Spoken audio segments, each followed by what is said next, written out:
Rojok rene, Lek. Iya ya sabar. Shalom. Halo, berjumpa lagi bersama Wong Ganteng sak donya. Gimana, Mbak? Tolong tidak disebutkan nama. Halo? Tolong tidak disebutin nama dan identitas siapapun ya, Mbak. Karena ini pastinya masuk ke konten YouTube. Iya, oke. Siap, bagaimana saya membantu, Mbak? Saya mau tanya, kalau seumpamanya saya keluar dari majikan terus saya menikah sama orang sini, itu apa boleh saya selama proses mau menikah itu apa boleh saya tinggal di sini atau gimana? Oke. Itu saja pertanyaannya? Oke. Nah, itu saja pertanyaannya, Mbak. Suaranya putus-putus. Oke. Bentar, Mbak. Bentar. Tak betulin dulu ini. HP-nya agak soak ini. Jadi, sampean mau menikah dengan orang Hong Kong terus habis itu break kontrak gitu ya? Boleh dibilang begitu nggak? Mungkin maksudnya itu kayak gimana ya? Gimana? Kayak majikan saya itu kelihatannya nggak suka kalau saya hubungan sama orang luar gitu. Oh. Mungkin itu karena kan saya nggak tahu ya kayak orangnya kayak gimana gitu sama saya kan akhir-akhir ini. Terus saya itu tanya sama dia, kan saya itu kerja di sini maksud saya ya kalau dia ada masalah sama saya bilang, jadi sama enaknya gitu kan. Nah terus saya tanya ke majikan saya perempuan, ada apa, kalau saya ada masalah ada apa, bilang gitu, biar sama-sama enak, biar sama-sama ngerti kan di mana titik kesalahannya. Nah terus dia itu bilang gini, oh enggak kok, enggak ada masalah sama kamu, katanya gitu. Itu saya enggak tanya satu kali loh, saya tanya ada 2 kali, tapi dia bilangnya tetap kayak gitu. Oh ya udah, tapi dia itu kayak gimana sih, kayak selalu nyindir saya. Dia itu bilang itu ke adiknya dia atau ke kakaknya dia di meja makan. Tapi kan saya disuruh, tapi kan saya ngerti, saya dengar sih dia ngomong apa gitu. Nah itu saya tanya ada apa, tapi dia bilang nggak ada apa-apa, nggak ada masalah sama kamu gitu. Nah saya mikirnya ini apa, dia tahu saya pacar luar gitu.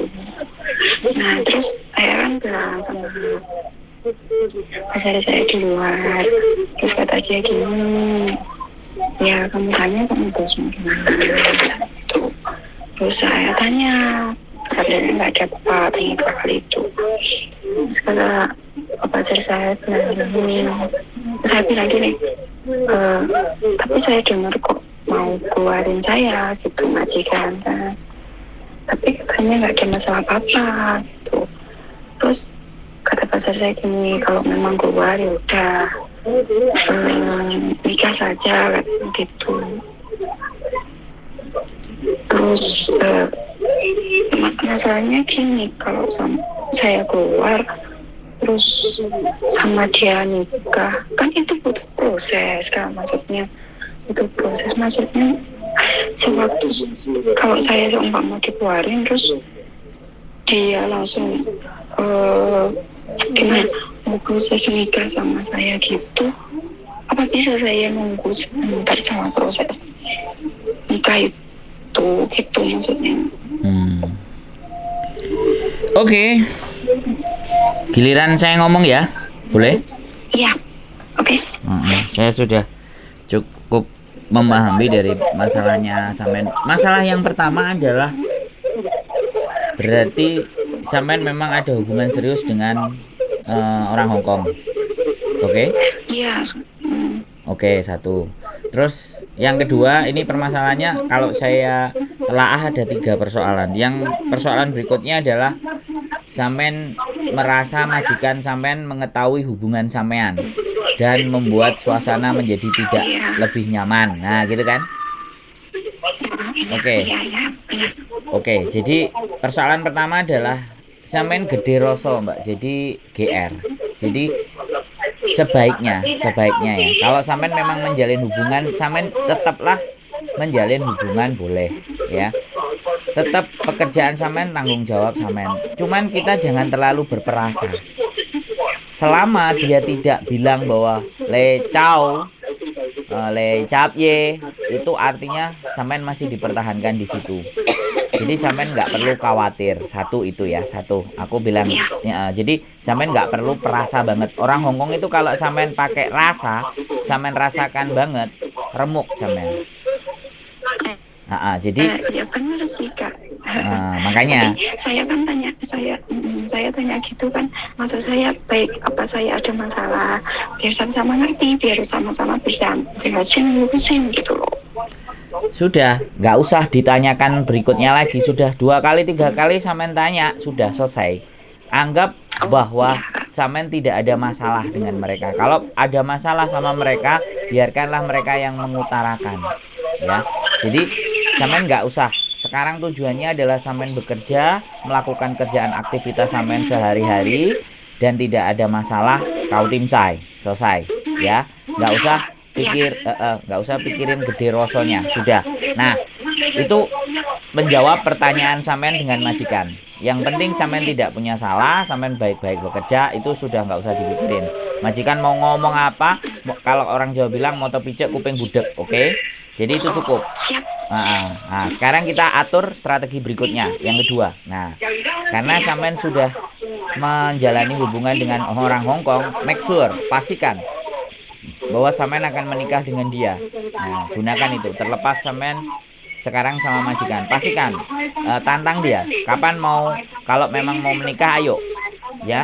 Jadi biarkan sampean tetap bekerja. Kalau dia memang mau menikah, berani, gas, ayo menikah. Tapi kalau memang dia maju mundur, tunggu setahun, 2 tahun, 3 tahun, itu kembali ke sampean. Jadi gini, dia itu katanya tadi kan maunya tadi itu mau lihat ke pihak apa pernikahan sini. Itu syaratnya apa aja, kata dia gitu kan. Tapi dilihat dia itu hari Minggu katanya tutup. Iya, jelas. Terus dia bilang gini, ya udah besok aja hari Senin aku lihat, katanya gitu. Siap. Persyaratannya apa saja, kamu junpei saisin, katanya gitu. Apa? Junpei mempersiapkan. Katanya gini, prepare. menyiapkan semuanya. Oke, siap. Oke, saya belum selesai Mbak ngomongnya, ya. Oke. Jadi kalau dia karena kalau saya nggak selesai, saya terus dengerin sampean ketumpuk lagi, sampean nggak ketemu solusinya. Jadi sampean nggak punya pandangan, nggak punya gambaran seharusnya berbuat apa. Karena tujuan sampean telepon kan mau ngobrolin itu kan. Bagaimana nih ke depannya kan. Nah, oke. Jadi kalau memang dia sudah mempersiapkan nikah, itu keren, itu bagus, ya. Jadi saya cuman berpikir, kalau sampean mau menikah dengan dia, sampean menikah dan posisi sampean masih bekerja, itu jauh lebih bagus, ya. Tapi kalau semisal posisi sampean laki-lakinya itu kepingin lebih dekat dengan sampean dan tidak bekerja, bisa nggak dia tanda tangan? Nah, itu boleh. Sementara waktu sebenarnya kalau sambil ngurusin nikah, kalau sampean ditandatanganin sama dia, terus tinggal sama dia, itu nggak ada masalah. Sambil prepare urusan nikah.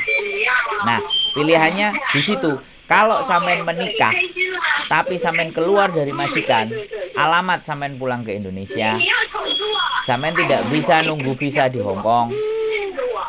Bisa dipahami nggak? Halo? Bisa.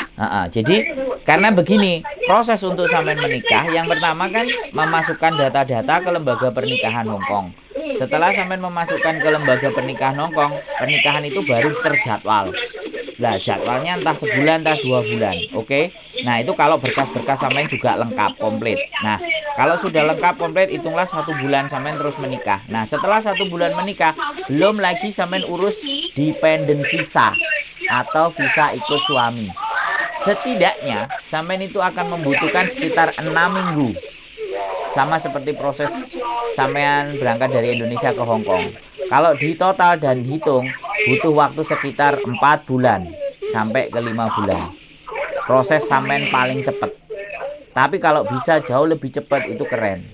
Jadi jatuhnya nanti pada saat sampean masih di tempatnya majikan, sampean tetap keep silent. Artinya sebisa mungkin sampean menyembunyikan hubungan sampean dengan orang Hongkongnya supaya mereka tidak semakin mapan. Itu pinter-pinternya sampean, oke? Siap. Jadi sambil kita ngatur strategi biar sampean nggak kesulitan. Tapi kalau misalnya pacar sampean dan calon tadi itu mau menikahi sampean itu jauh lebih mudah. Wis gak kakean tereret, langsung pindah ganti. Jadi break kontrak ya, bikin catatan yang baik atau tunggu dia interminate atau bagaimana, bikin catatan yang baik, minta langsung dijeng sama calon sampean. Nah, sementara waktu sambil nunggu visa itu jauh lebih keren. Kalau itu kemungkinannya kedua. Nah, setelah dependent visa selesai kelar, sampean pasti akan ditawarin. Sampean mau ambil dependent visa atau sampean mau melanjutkan sampai finish baru dependent visa dikeluarin. Kalau sampean milih dependent visa, otomatis visa sampean langsung change. Sampean bisa break. Sampean bisa break dulu, kemudian bisa sampean keluar dari Hong Kong, kemudian visa dikeluarkan, baru sampean bisa balik ke Hong Kong ketemu dengan suami sampean. Keluarnya bisa ke Makau. Wis, sekarang sampean mau tanya bagaimana? Saya jawab. Oh, cuma tanya itu Kak. Jadi sekarang aku udah ngerti solusinya gimana. Siap. Saya harus gimana gitu udah paham. Siap. Kalau nggak gitu kan saya juga nggak paham juga. Iya, bagus. Jadi sekali lagi ya kan, ada kesempatan, tidak semua orang bisa dapat kesempatan seperti ini, Mbak. Makanya pastikan benar-benar itu pasangannya sampean. Karena potensi dan saya juga bilang ya, untuk menjadi istrinya orang Hong Kong itu tetap akan ada dua kemungkinan ya. Harapan semua orang hidup menikah itu bahagia. Tapi kalau ataupun tidak, sampean jangan sembrono. Gitu ya. Dan jangan putus asa. Masih banyak kesempatan, artinya untuk bagaimana dan seperti apa bisa survive di sini. Itu akan kita bahas di episode berikutnya karena sampean belum.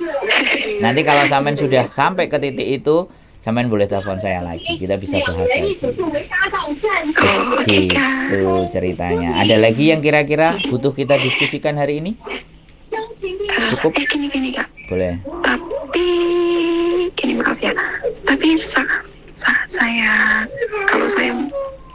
proses nikah sambil kerja sama Kipsehan sama majikan, tapi kan itu nanti ketemu orang itu nikahnya itu, maksudnya kita perlu tanda tangan apa gitu kan. Saya liburnya setiap hari Minggu dan nggak bisa hari lain Ya. kan, hari Minggu juga tutup. Ya. Itu yang saya pikir. Jadi gini Mbak, itu pandai-pandainya sampean dalam artian kan ada kalender merah tuh, ya kan? Sampean tanggal merah juga bukan, sampean bisa pindah atau ganti hari, bisa dipahami nggak? Atau segala sesuatu yang urus suami sampean, tapi begitu hari pernikahannya sampean hitung, sampean atur sedemikian rupa, karena menikah di hari Minggu juga bisa, oke? Bisa. Kalau menikahnya bisa, tapi kalau ngurus administrasinya memang harus hari kerja. Oke? Nanti suami sampean yang biar maju ke lembaga nikah dan menanyakan, kalau pasangan saya nggak hadir, kira-kira saya bawa dokumen aslinya bisa diterima nggak? Karena dia kerja di tempat majikan. Kalau memang bisa, oke. Kalau memang nggak bisa, atur strategi berikutnya. Oke? Jadi jangan merasa bahwa nggak bisa bergerak kiri kanan atas bawah. Ya pinter-pinternya kita dong, kan gitu toh Mbak.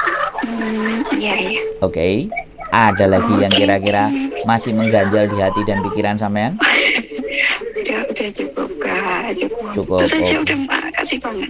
Oke. Jadi kalau misalnya mau menikah butuh saksi, kabari saya ya. Kan saya juga senang menjadi saksinya orang-orang berbahagia. Oke? Karena beberapa sudah sampai 6 orang saya menjadi saksi. Mudah-mudahan saya menjadi orang yang ke-7. Ini masih ngantri 3 lagi. masih ngurusi berkas-berkas. Oke? Oh gitu. Siap. Oke guys. Oke. Makasih ya. Oke, yuk, bye bye. Bye bye. Bagaimana bujuku? Ayo wes. Mbok, piye, Mbok? Congratulations aja. Piye, Mbok? Apa? Piye? Ya, semoga menjadi kenyataan. Iya. Piye? Congratulations. Siap. Siap. Udah tok, cukup? Ketemu jodoh di Hongkong, alhamdulillah. Boh, iki gak krungu. Krungu. Suaraku lek empuk koyo telo godhog. Kalau meduk kok ngombe kopi dhewe wae. Iya dong. Congratulations aja ya untuk mbaknya menjadi calon warga negara Hongkong, bukan calon sipil. Calon warga sipil. Calon warga negara Hongkong, mudah-mudahan bisa bahagia sampai kakek-kakek dan nenek-nenek menikmati masa tua di Hongkong, dan mudah-mudahan dilancarkan proses sampai hari H dan bahagia sampai jannahnya. Itu aja sih. Mbak Diana? Ya, semoga memang benar-benar ini jodoh yang tepat dan bisa menikmati kebahagiaan dunia akhirat. Kan begitu. Oke. Oke lah. Oke. Terima kasih. Keep stay tune my YouTube channel and see you next video. Bye bye.